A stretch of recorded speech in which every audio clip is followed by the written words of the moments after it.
Hello ma'am, khurumjari ma'am ngasidi Chenggum thongbu charaki Chenggum Ymna Haona thongbir'oina haigibani ma'am ado Chenggum se farm gi dum Chenggum done sigumana pharena kainoda local gi kogi jungle daga phangba gumba da kije mi yam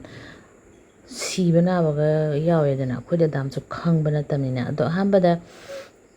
Chenggum se sigi style gi Chenggum se sune oyster mushroom hybrid ganam tawbani sise ase achum hawbani ma'am ahanbada kai dawgadagi haida ising lumbu lumbu sabada mase minute 30 muk tingthokpirobako aigi ising se ahanbagisina asabane aduga kitang mu yalaga lumbu lumbu haidi warm water do aduga tingthokpiro matingbagi maramdi mangonda mahik matai yawramasu adagi kokhinaba adudha natana akhoi Chenggum se tingthoga thongbase smai ising asabada momo law hawbasu henbane ado aina ahanbane Chenggum amasu thongre aduna button mushroom khogi kadeba kudaman bido aduiduna packet thokpadudagi leiraga yonbane adusu phamgine adum akhoi sauba khotpasde akhoi khangde aigisu noma hingonda sauweba do khangdadana chadre naril leido male di haineba ado ma'am ai minute 30 phare aduga sigi masagi khoigi sigi hard portion haigada kha thathalawba kangalawba jaga se si lokthoe ado si Chenggum je kangkho oina ngawrasu yam hawbane ada aina thonga so hawe habada uchage tawani yam ado aina ngasi thongdobe style se atopa Chenggum leidana ko makhal makhal aduda adum chapmanana mawongdo thongbibe Chenggum khenarasu me ado yam hawbane sigi se silokthue sigi khoigi thathalawba se adugane khoigi mase Chenggum thataka paktak toidana ko ado ai segai roiba kangkho ngawdong natamnina thongdobani na mu phasana samthogai kanghala thamkhre ado step ti amani di suiba ado yam thuna thongba yam easy recipe haitare adugi recipe ne ngasigi aina thongjadoise ahanbada mayam sigi kaju se mangadra hape kanagumba ne kaju se hapningdrasu haptrasu yaiko ado kitang si hapanadi hena magi mahi gravy se hawbane aduga tilhau se aina soirise ai tilhau ahumne soirise aduga yam chawtak soiba haitare tilhau se yam chawba natabagini ko ahumbu se yam thoktaba haitare tilhau piktak tawbido aduga ne chanam sing chawtak nani ko si thongba howdribani ko me aduga morok khara hapchalle khamen asinba khara hapchalle khamen sinba se ahumne aduga ne moise medium flame da kaimta haptringai da di masala kaim haptriduna ko se mon lawba bhawba ngawbirani matang to haijrake bako akoigi mon dharakpa munba nataba sumaina tilhau su mon dharadra adagi chanam su mon dhare adagi kariba morok su loi mon dhare si matang sida lokthoni aduga grinder hapchalani aduga sana nataba ingna ising kitang hapaga paste oina takhaibirani aduga sigi thau se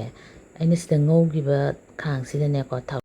thau kitang haibirani khang se yam chawgi thau se yam manbane sandokpada aduga sida ngasai Chenggum aina samthoga phasana thamgrabado adudane kitang su mahi do sumdoga ne ngawbirani masina karamba kan bhaw ngawgadage haido adu saijrake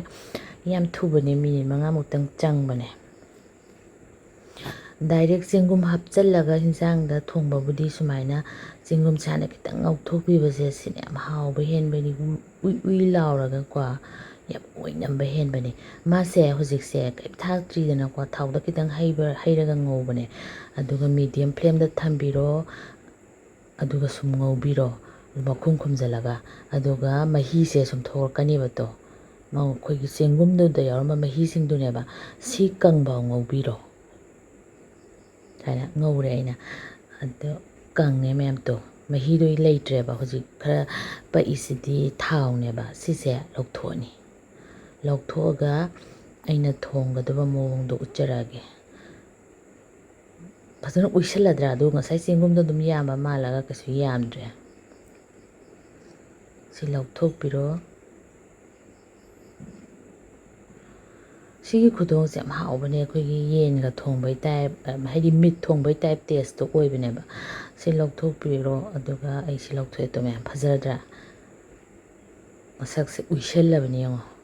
aduga aina ngasai ngaugiba khamena siba maroi do inge si ai hoji ising kitang hapaga ta khairani paste oina to sumaina yare to mem sise aduga ngasai khangduda mu thau kitang mu haire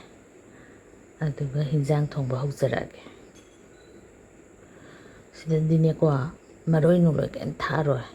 direct ahanbada ai tespata ma hapchale tespata hapchalba matungda jira kitang hape jira tinga sai akhoi ngasai ene thongi mem do marumrang kem hapcheba mathang hing kitang hape do ngahang ngobire adu ngasai aina takhai gi ba maroi mayam khamen simga to ba do hapchale aduga ising kitang hapagane mase phajana munnaba thau sega aina hoji semgiba maroi gi paste se munnaba mai leitharaga phajana thongbirani ising kitang hapchale adum mai lekhat pino si matang mai lekhladi kane ba madi mahi se nangbani na ba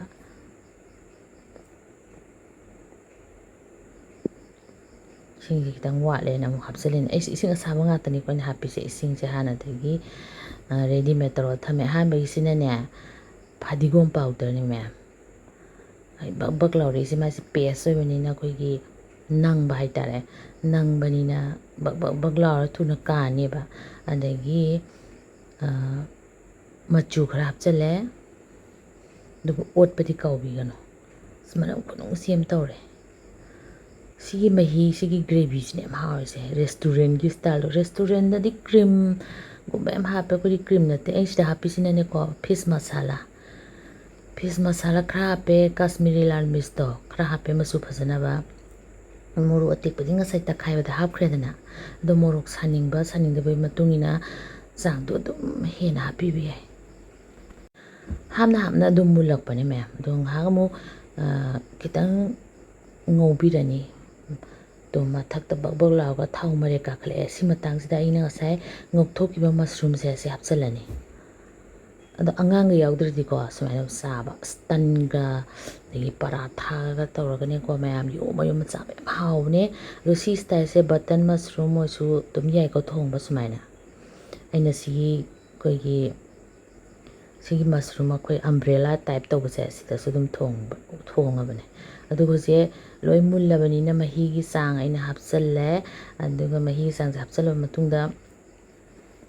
nangjan babau phajana thongani adui matungda so ai kai hapakadage du ucharki ge hap to masala khara wali masida yam hawa masala khara wali ba hap to mase sawaleng hak mai slai khatle ba ina mai do kai ginoida ising do hek hapsan baga jar sauna ba ni sing su asabani ko ina habdo matang sida ne mai maina ningo de khare hele awa phadigom khara hapchale phadigom bedi leba do masak ke phajati phadigom do na kitang last wa da tha again ya thuna sabani na pasaleba aduga ai thum hapchalani thum jidi kitang mahi do ore nangzala ka do bai chang do yanga kitang mahi hujiki oibagi mahi sigadi dan khenarani wana uneba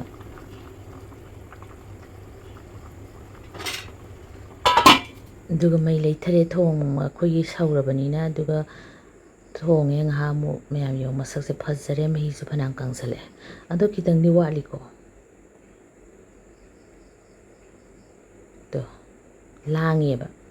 kitang ganang thanla ka hen hawbane baduna kharaga kitang mai do medium da thamaga kharaga I thonge aduga ai si matang sida garam masala khara hape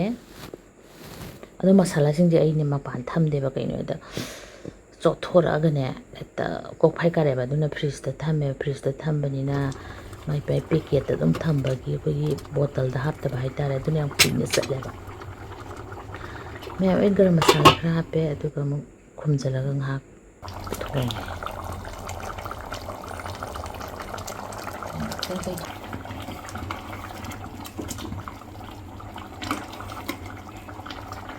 ꯐꯖꯅ ꯇꯧꯔꯗꯤ ꯃꯌꯥꯝꯗꯣ ꯌꯥꯝ ꯍꯥꯎꯕꯅꯦ ꯑꯗꯣ ꯃꯁꯔꯨꯝꯁꯦ vitamin ꯗꯤ ꯌꯥꯝ ꯋꯥꯡꯕꯅꯤ ꯃꯌꯥꯝ ꯁꯔꯨ ꯁꯣꯟꯕ ꯈꯣꯠꯄ ꯚꯤꯇꯥꯃꯤꯟ ꯗꯤ ꯋꯥꯠꯄ ꯀꯥꯡꯕꯨ ꯂꯩꯗꯥꯏꯅꯦ ꯑꯗꯨ ꯆꯥꯕ ꯌꯥꯝ ꯐꯩ ꯃꯇꯥꯡ ꯃꯌꯥꯝꯁꯤꯅ ꯀꯁꯇꯨꯔꯤ ꯃꯤꯊꯤ ꯑꯀꯪꯕꯗꯣ ꯁꯤꯒꯤ ꯔꯦꯁꯤꯄꯤꯁꯦ ꯌꯥꯝ ꯆꯥꯟꯅꯕꯅꯤ ꯑꯗꯨꯒ ꯐꯗꯤꯒꯣꯝ ꯈꯔ ꯍꯥꯞꯆꯤꯜꯂꯦ ꯃꯌꯥꯝ ꯐꯗꯤꯒꯣꯝꯁꯦ ꯀꯌꯥ ꯐꯖꯗꯦ ꯑꯗꯨꯏꯁꯨ ꯑꯗꯨꯝ ꯇꯤꯡꯊꯣꯛꯑꯒ ꯍꯥꯞꯄꯦ ꯂꯣꯏꯁꯤꯜꯂꯒꯦ ꯃꯌꯥꯝ ꯌꯦꯡꯉꯨ ꯅꯪꯉꯕ ꯃꯇꯨꯡ ꯃꯤꯅꯤꯠ 5ꯃꯨꯛ ꯂꯩꯕ ꯃꯇꯨꯡꯗ ꯌꯦꯡꯉꯨ ꯀꯌꯥꯝ ꯅꯪꯉꯝꯅꯦ ꯌꯦꯡꯉꯨ ꯁꯤꯗꯒꯤ ꯍꯦꯟꯅ ꯅꯪꯉꯛꯈꯤꯅꯦꯕ ꯑꯃꯨꯛ ꯍꯦꯟꯅ ꯑꯩꯈꯣꯏ ꯍꯣꯔꯦꯟ ꯆꯥꯕ ꯃꯇꯝꯗ ꯍꯧꯖꯤꯛꯀꯤꯗꯤ ꯑꯩꯒꯤ ꯍꯁꯕꯦꯟꯒꯤ ꯊꯤꯕꯤꯕꯒꯤ ꯑꯩꯈꯣꯏ ꯃꯥꯒꯤ ꯆꯥꯛ ꯊꯤꯕꯤꯕꯒꯤ ꯑꯣꯐꯤꯁ ꯆꯠꯂꯝꯗꯥꯏꯒꯤ ꯈꯨꯅꯪ ꯑꯃ ꯇꯧꯔꯗꯤ ꯌꯦꯡꯉꯨ ꯃꯌꯥꯝ ꯍꯥꯎꯗꯧ ꯃꯥꯟꯕ꯭ꯔꯥ ꯍꯥꯏꯔꯛꯎꯀꯣ ꯐꯖꯅꯗꯤ ꯍꯥꯎꯕꯅꯤꯍꯦ ꯃꯌꯥꯝ ꯁꯨꯃꯥꯏꯅ ꯑꯃꯨꯛꯇꯪ ꯊꯣꯡꯉ ꯆꯥꯕꯤꯌꯨ ꯑꯦꯅꯤ ꯃꯁꯔꯨꯝꯗ ꯁꯨꯃꯥꯏꯅ ꯊꯣꯡꯕꯤꯌꯨ ꯑꯗꯨꯝ ꯌꯥꯕꯅꯦ ꯑꯩꯒꯤꯅꯦꯀꯣ ꯃꯔꯣꯏ ꯈꯔ ꯍꯦꯛꯑꯒ ꯑꯩꯈꯣꯏꯒꯤ ꯕꯨꯖꯤꯌꯥ ꯅꯨꯡꯖꯤꯌꯥ ꯇꯧꯔꯒ ꯊꯣꯏꯗꯤꯡ ꯈꯔ ꯆꯥꯏꯔꯒ ꯁꯤꯡꯖꯨ ꯑꯃ ꯇꯧꯔꯦ ꯆꯝꯐꯨꯠ ꯑꯃ ꯇꯧꯔꯦ ꯑꯗꯨꯒ ꯌꯦꯟꯖꯥꯡ ꯑꯗꯨꯒ ꯆꯝꯄ꯭ꯔꯥ ꯍꯤꯡꯒꯣꯜꯗꯩ ꯈꯔ ꯍꯦꯜꯂꯛꯄꯁꯤꯗꯗꯤ ꯆꯝꯄ꯭ꯔꯥ ꯁꯨꯝꯖꯟꯅꯔꯦ ꯌꯥꯝ ꯆꯥꯏ ꯁꯥꯕꯅꯤꯅ ꯃꯌꯥꯝ ꯍꯥꯎꯒꯗ꯭ꯔꯥ ꯌꯦꯡꯉꯣ ꯑꯩ ꯌꯦꯟꯖꯥꯡ ꯄꯨꯊꯔꯦ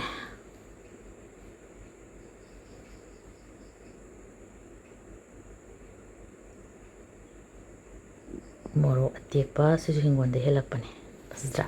ꯑꯩ ꯑꯗꯨꯝ ꯊꯥꯒꯠꯆꯔꯤ ꯃꯌꯥꯝ ꯂꯣꯏꯁꯤꯜꯂꯒꯦ ꯊꯦꯡꯀ꯭ꯌꯨ ꯊꯥꯒꯠꯆꯔꯤ